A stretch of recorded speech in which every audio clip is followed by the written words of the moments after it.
goleki Kang Umbaran. Sampeyan ngerti? Hah? Ora ngerti. Kakang Umbaran. Ora ngerti. Mau aku dipeseni ya? Ora ngerti aku. Tenan rek. Ayo nek goleki rek. Goleki. Ayo tak Nah, ayo.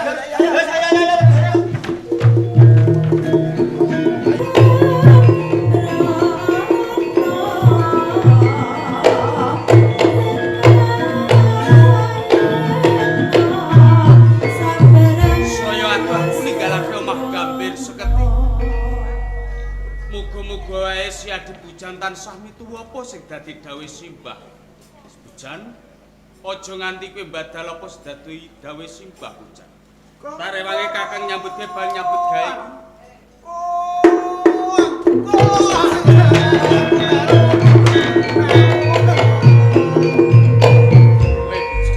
Melu ya kan? Melu nang ndi? Mau kandhane Simbah jarane Mojopahit. Oh, aja ngapusi. Kakang iki ra ngapusi karo kowe. Kakang iki bakal arep golek rencek mengko yen numpuk akeh bakal didol pasar, yen entuk dhuwit nggo tuku beras. Cocok aku melu golek rencek ngewangi sampean. Ora usah melu karo Kakang. Kowe nang omah karo Simbah lan Simbah. Ora usah kaya ngono, Pujan. Pokoke melu. Kok melu wae to? Melu ya ta. Aku iki ra arep dolanan. Pokoke melu kok. Lah kok arep melu nang ndi? Melu sampean golek rencek lunga Mojopahit. Kok Mojopahit? Kandhane Mbah ngono kok. Dadi kowe dikandani karo Simbah. Yen aku nyambut gawe Praja Mojopahit. Ning pengen kondo-kondo mau jare. Simbah kae piye to? Jan. Pancen bener. Kakang iki bakal nyambut gawe Praja Mojopahit. Tenan So. arep Nggih. ngapusi. Kowe ora usah melu karo Kakang Umbaran. Kowe nang omah karo Simbah lan Simbah. Mah pokoke melu sampean. Lah yen umpama kowe melu karo aku, umpama ana ngeluh mulese Simbah, sapa sing disambati yen ora kowe? Engko tak bali engko nek wis melu sampean. Wis to ora usah wangkal, ora usah Mah, ngeyel. melu. Praja Mojopahit kaya adoh. Dalane uga rumpil. Umpama engko ning tengahing dalan kowe nemahi bebaya, sapa sing repot? Nyujuk gendong sampean. Wis to. Kowe bali wae. Mah. Bali. Mah.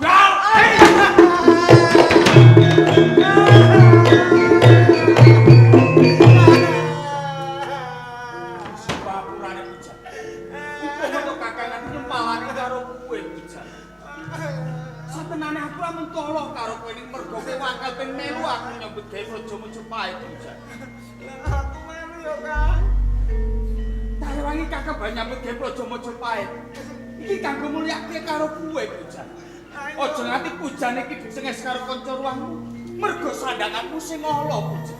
Pokoke aku melu sampean. Rasa melu bali. Mah, melu. Bali Pujan. Mah. Bali. Melu ya, Kang. Mbok kakang sesabar karo kowe. Bali. Mah. Bali ora? Mah ya Allah. Iya.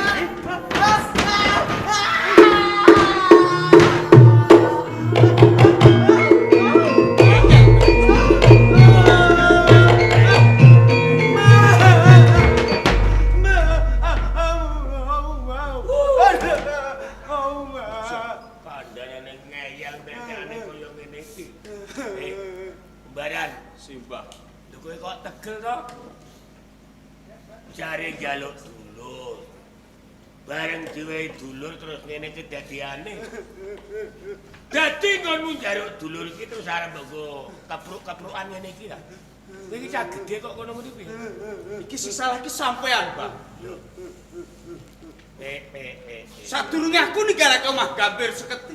Aku titip peling karo sampean. Sampean aja nganti kondo karo Pujan. Yen aku nyambut gawe Praja Mojopahit, ya kene sampean kondo, Mbah. Wiwit kapan kowe wani ngetokke tembung banter ning ngarepe wong tuwa? Ulang-ulangane sapa ngono kuwi Umbaran? Apa dupe rumangsa kowe saiki wis gedhe? Njur kowe arep sumangkean. Umbaran Simbah. para sawangen Pujan ilang gantenge gara-gara irunge gumpeng kaya ngene. Wedi nek kalah bagus yo kowe karo Mbar. Yo. Mbak pisan ora, Mbak. Mergo dheweke ngeyel ping nyambut gawe Mojopahit. Yo. Kowe tegel kowe mentolo karo Pujan, sehingga Pujan wujude kaya ngene. Ning eling-eling besok kowe luwih rekoso timbangane Pujan.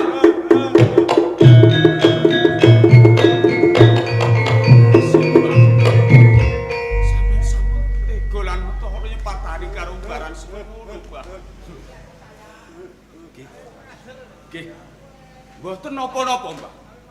Umpama mandi sabdane sampean, tak lakonane, Mbak.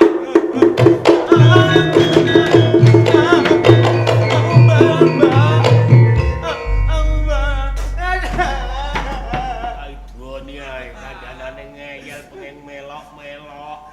Entek-entekane kaya ngene, nek wis rupa elek ngene iki ra kangelan ngingoni bloko. Ngene iki ngingoni bendina rupa elek kanggo apa, untunge apa ngingoni kowe. Lah rek nyepet-nyepetin moto apa men elek. Aku kok buat ini.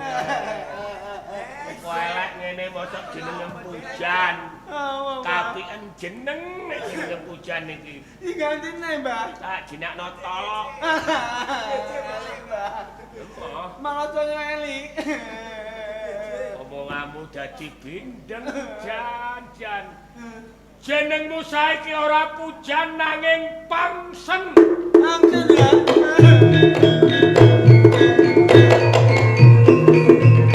Ambani, Mbak, ambani omu, Mbak. Ayo tambani, tak golekno kletong kebung tak. Ambani, Mbak, ambani, Mbak. Diajeng Prameswari. Lenggah Pras. Dika Kakang Patih Maudoro Sabda timbalan sinuwun. sesampunipun satata lenggah. Monggo dika kula aturi mirsani Kabupaten Grati kalenggahan menika. Sesampunipun Bandar Subali gugur ingkang jumeneng Adipati Kebo Martuwet. Nanging pakartinipun Kebo Martuwet napak tilas pakartinipun Bandar Subali merong kampuh jinggo gajah gelar Bundan Datanpa Ratu nejo mancal pangwas ingsun menawi wonten kedadosan ing kados ngapa sinten ingkang kula tutuh Kakang Maudoro. Duh sinuwun. Tenanipun sedaya kala wau awit kalepatan ingkang abdipun Patih Maudoro. Jalaran kula wani andhingini pangos dalem jumenengaken Kebo Marcuet minangka dipati wonten ing Kabupaten Grati. Pidana menapa ingkang badhe pun dawuhaken ingkang abdipun Patih Maudoro datan selak lan suwala. Menawi ngaten Kakang Maudoro nglenggana kalepatan iki Megaten inggih. minangka kangge pasinawon menika. Ngaten nggih. Menawi benjang wonten dadosaning kados ngaten. Sampun ngantos Kakang Maudoro ndingini pangwas ingsun. Tansah kula sitatet sajroning manah. Kang sowan sinuwun.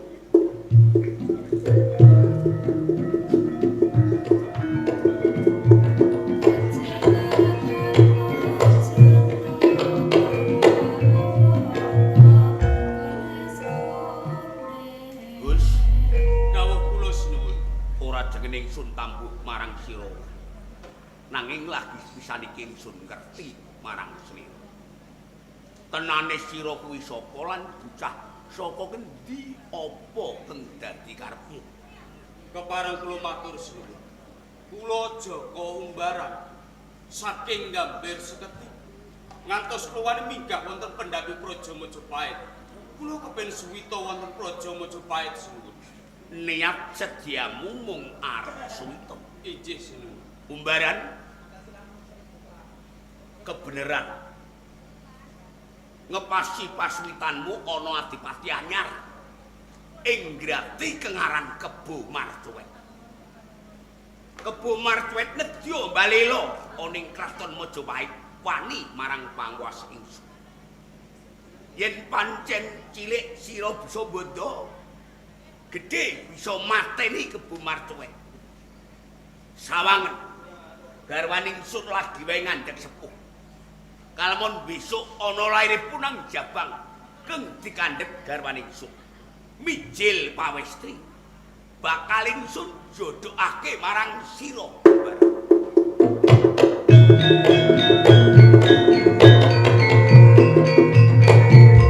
Sinuwun Prabu, sampun terang lan terwaca dah pangandika panjenengan.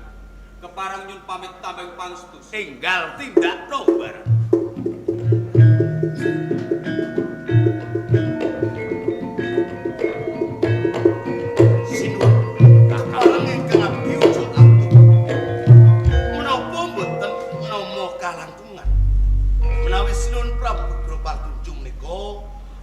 Janji dumateng pun umbaran menawi saged mbirat memalaning praja mongko cetha pun nang Jabang ingkang kinandhutkan garwa Prameswari menika dereng kinantenan miyos putra napa pawestri sipun menika Kakang. Ngantos kula dawuh kalih umbaran pancen wonten sembatanipun kalih garwa kula ingkang ngadhek kados ngapun. Kula badhe ngawontenaken cangkriman kalih Kakang Maudara. Cangkriman? Nggih. Lajeng menapa ingkang kangge cangkriman sih? Ngenani ngandhekipun garwa kula. Nanging boten sak-sakipun cangkriman Ingkang dipun kersakaken Sinuwun Prabu ngangge ututan utawi totoan cara tembung menire. lajeng ututanipun menapa Sinuwun? Ututanipun boten bondo donya. Sinten anggenipun Batang Kawon. Kedah kersa nilaraken Majapahit.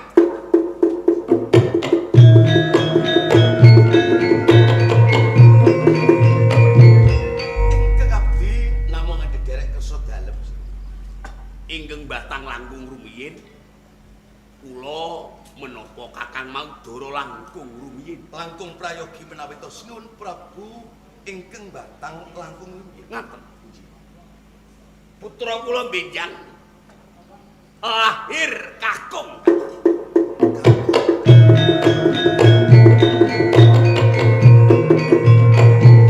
Menawi saking pambatan kula benjang putranipun Sinuwun Prabu Bropardunjung badhe miyos pawestri Anak kula menika. Kakang Maudara sabda katimbalan kula ugi ngertos menawi simahipun Kakang Maudara ugi ngandhek kasinggihan sih. menika nggih kangge batangan. Oh ngeten nggih. Redene palupi menika simah kula menapa dipun keparengaken menawi kula ingkang Batang langkung rumiyin. Monggo Kakang. Anak kula benjang lairipun jaler. Lanang.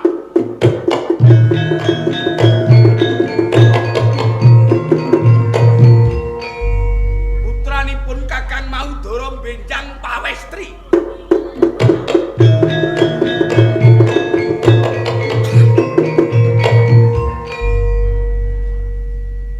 Kakang Maudara Sabda katimbalan sih. sami-sami dereng ketingal kestit lan megikipun. Jalaran punang Jabang tasihipun kandhek kalih ibunipun. Ngaten nggih. Pun sekecakaken. Derek. Diajeng derek munggah ana ing sanggar pabujan.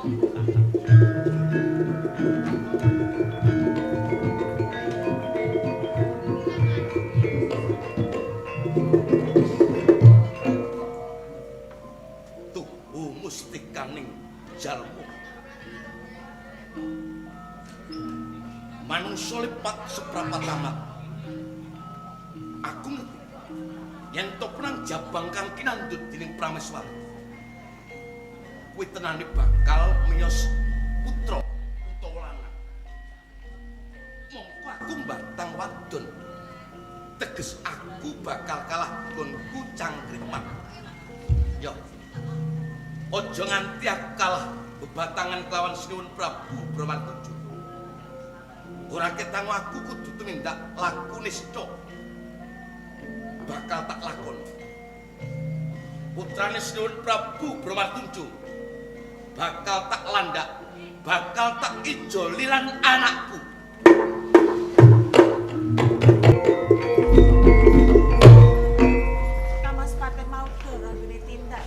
krana kondur, kamangka aku wis kapal banget. Nanging kabeh kuwi ra dadi ngopo, awet aku mangateni gedhe banget pakaryan kang kudu ditindakake. Nanging atiku kok montar sawas lan sumelang. Ya ora apa-apa. Karo ngrani sakroe kang Mas Pate mau doro aku tak kasur luwih dhisik mergo awakku krasa saya banget.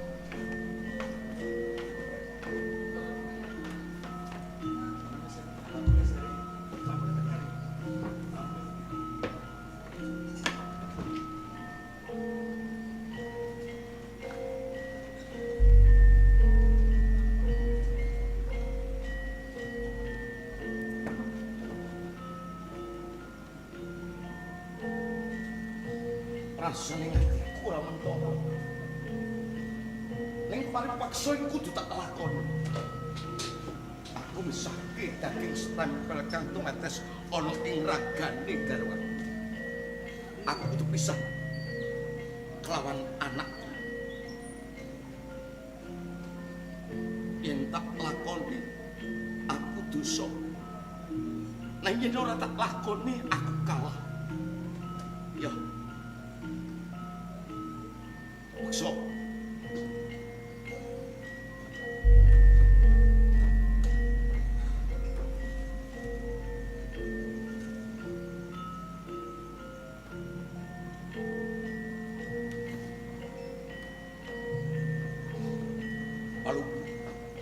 aku njaluk pangapura.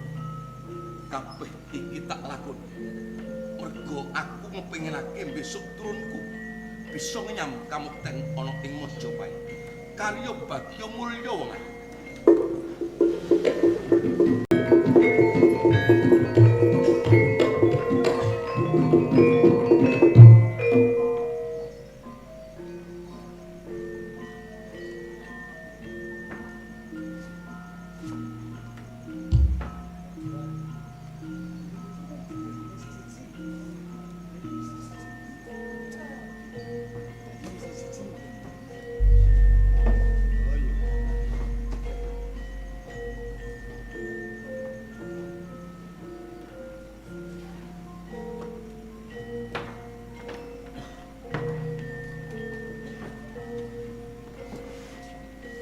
Diajeng Prameswar.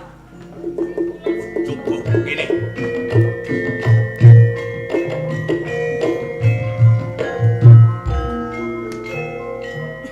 Seliramu kuwi ngandhek sepuh.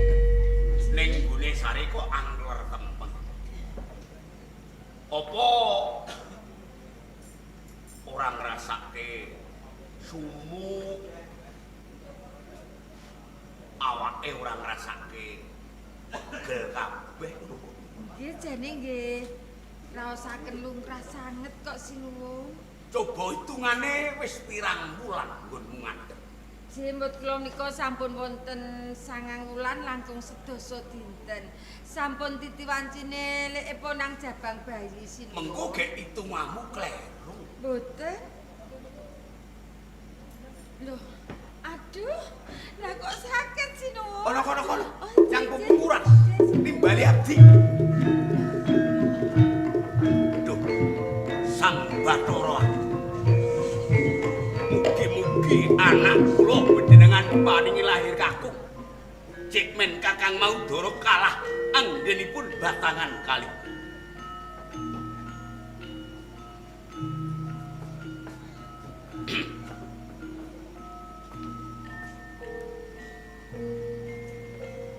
Diajeng Prameswar. Ciparing dawuh sinuwun. Slimramu wis kemban punang jambak. Tegese nggonmu perang sabil itu tangan. Pikantuk pangestu panjenengan. Anggen kula perang sabil mboten wonten alangan setunggal. Nanging sinuwun putra panjenengan miyos pawestri sinuwun. Pawestri.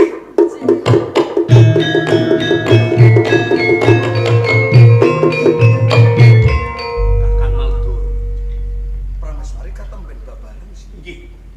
Miyos kakung napa pawestri? Anak kula wadon, Kakang.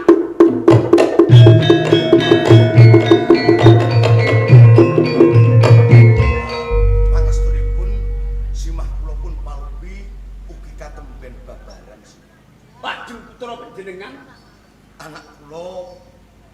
miyos jaler sih. Jaler.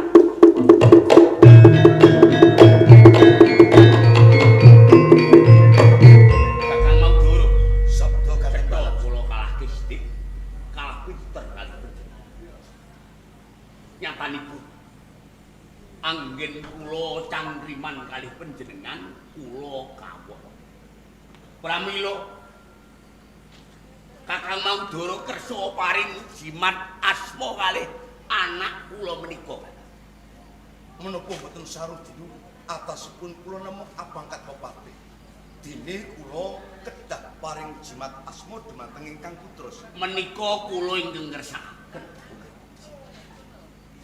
Menengaten kula namung badhe titip jimat asma Sri Suba Siti. Sri Suba.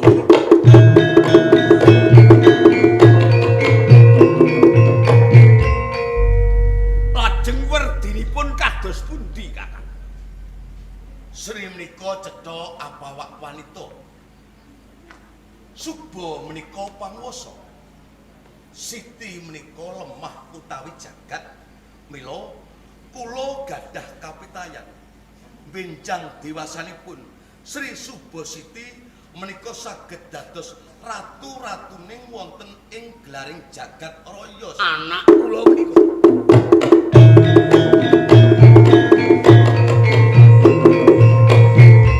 Kok benten kalih penganggih kula? Menawi saking pemanggihipun Sinuwun Prabu, Pemanggih kula Sri ugi pawakan pawestri.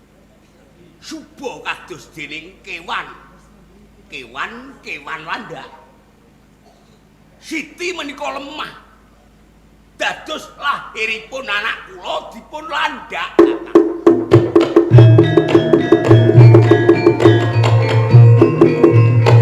Kang Mau, paridawuh gedung jero kenging dipun jajaki.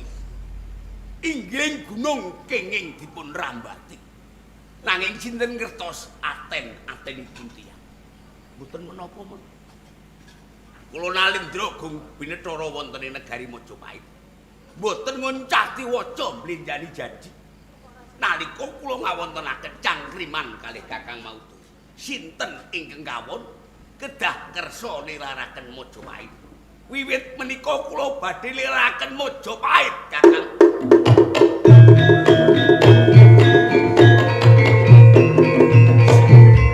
Nanging saderengipun kula nilaraken Majapahit, kula titip garwa lan anak kula karya Basuki.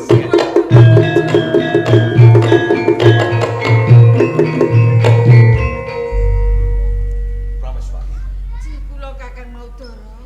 perkawis Sinuwun Prabu Bromartunjuk nilaraken Prayaga Majapahit sampun dados penggalih.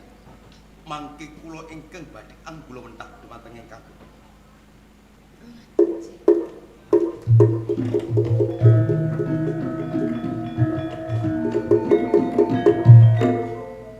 aku rumangsa salah. Aku dosa kang gedhe. Atase aku kawula wis wani goro kelawan semban ana Majapahit. Aku kelingan sumpah nalika bebarengan kelawan Sinuwun Prabu Bromartunjuk. Ana Bromartunjuk kudu ana Maudoro. Mulya Prabu Bromartunjuk uga mulya Patih Maudoro. Arkasa Bromartunjuk Maudoro kudu bisa melu ngrasake rekasan. Ya, kanggo netepi sumpah lan kanggo panebu sing dosaku tumrap Sinuwun Prabu Bromartunjuk, aku bakal ninggalke Majapahit. Aku bakal lelaku topo mider taun.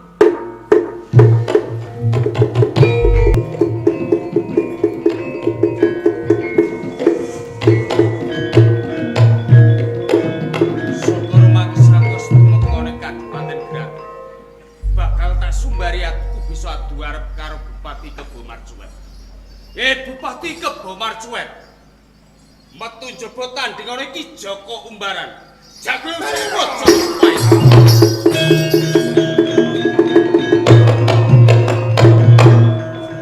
Sapa sing dadi aran?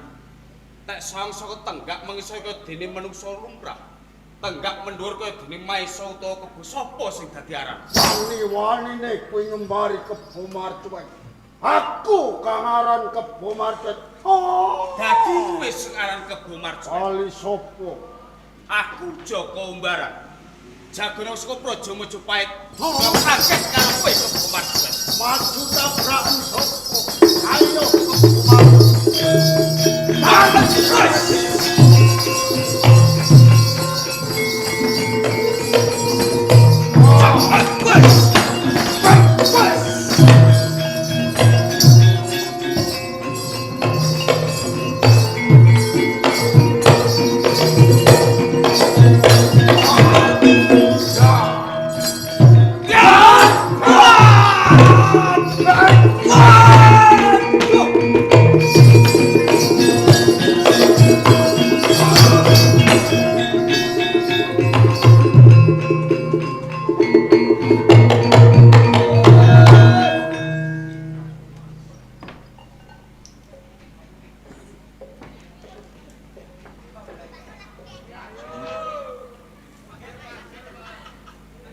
Sotitan pasar-pasar metune Padayon.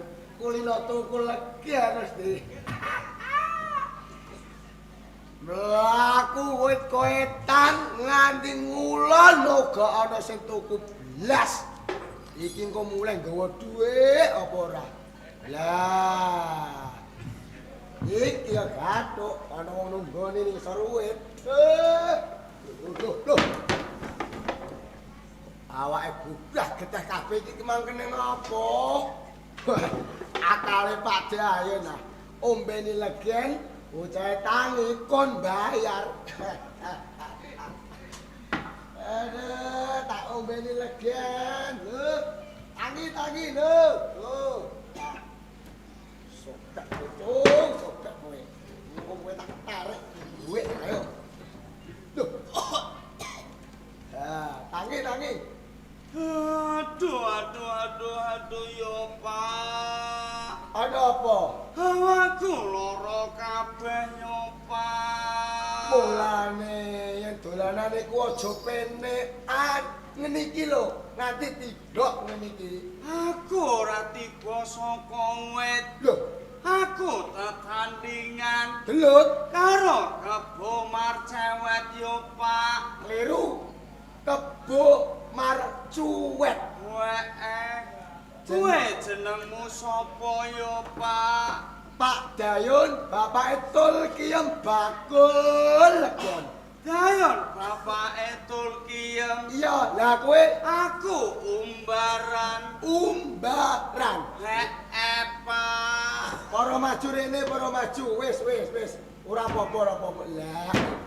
Jejeg otote dadi pedhot iki mau. Kowe iku mangko golek musuh kaya karo Kebo Marcuet lho, Cuk. Aku tanding karo Kebo Marcuet.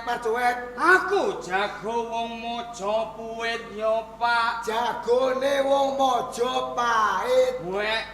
Ora Majapahit. Lah kowe kalah. Aku kalah yo Pak.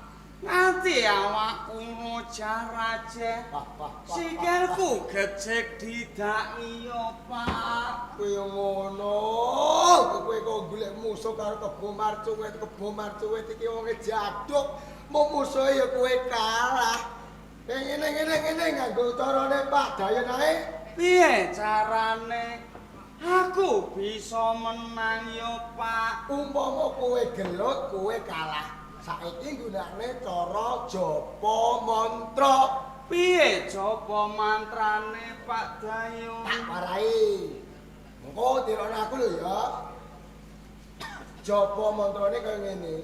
Mengko kowe mbaleni gelut meneh karo Kebo Marcuet. Aku gelut maneh. Kalamun mengko kowe dipikut dibondo, kowe nggawanakno japa mantra. Piye japa mantrane yo Pak? Dungono. Duh Ibu Jinggowati, umbaran pamit pecah Ibu. Jajal. Duh Ibu Jinggowati. Umbaran pamit pecah Ibu. Sepisan.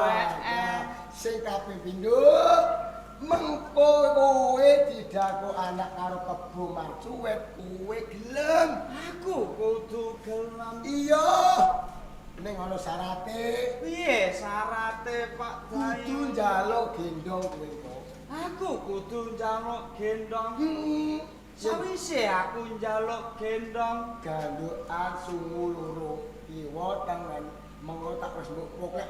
Bres! Ilang kadek dayane Kebo Marcuwet, mati ngadeg, mati ngadeg. mati Kebo Marcuwet. Bener. Kowe suminggir Pak Aku Dayo. minggir. Kok ngendi? Kowe Kebo Marcuwet. Marcuwet. Ayo metu. Tanding iki umbaran.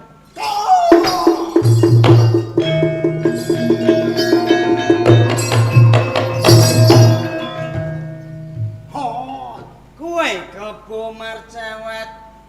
Ayo manuta karo aku. Umbaran. Sowan ing Majapahit. Serep nyawa kowe umbaran. Yen ora sirnake, kowe dadi kliliping Kebo Marcuwet. Ayo maju kowe umbaran.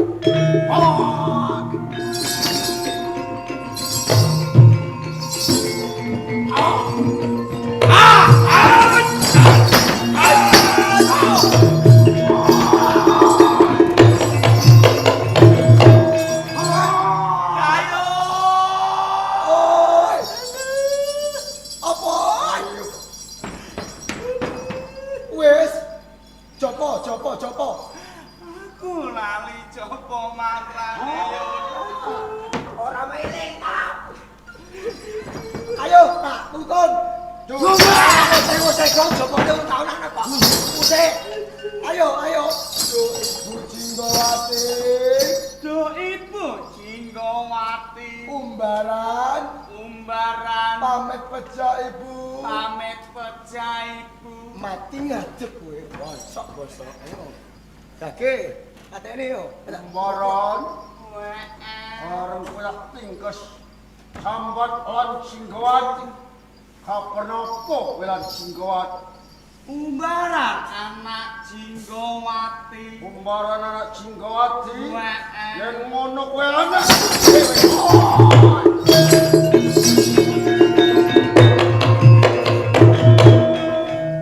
Dayo. Apa? Dayo. Piye? Rupaku wis elek yun. Yo, Bapakku ora gadeg yun. Bapak amrangga jenulungi merupakan rangga jusi. Bapak Kebo Marcuwet. Marcuwet. Wee. Kowe mentolo karo aku yo, Pak. Aku njaluk ngapura umbaran. Ora ngerti yen kowe anak Jinggowati. Baran, Wee. ana ngendi ibumu Jinggowati? Omah gampir seketi yo, Pak. Selak kepengin aku ketemu lan ibumu. Ayo, tutuhke nang ngendi ibumu. Sikile Baran. Aku gelem tutuhke. Nanging aku ndek penjaluk yo, Pak. Apa penjalukmu, Baran? Aku njaluk gendong yo, Pak. Mung kuwi umbaran. Wee. Munggah nyang pundake Kebo Marcuwet.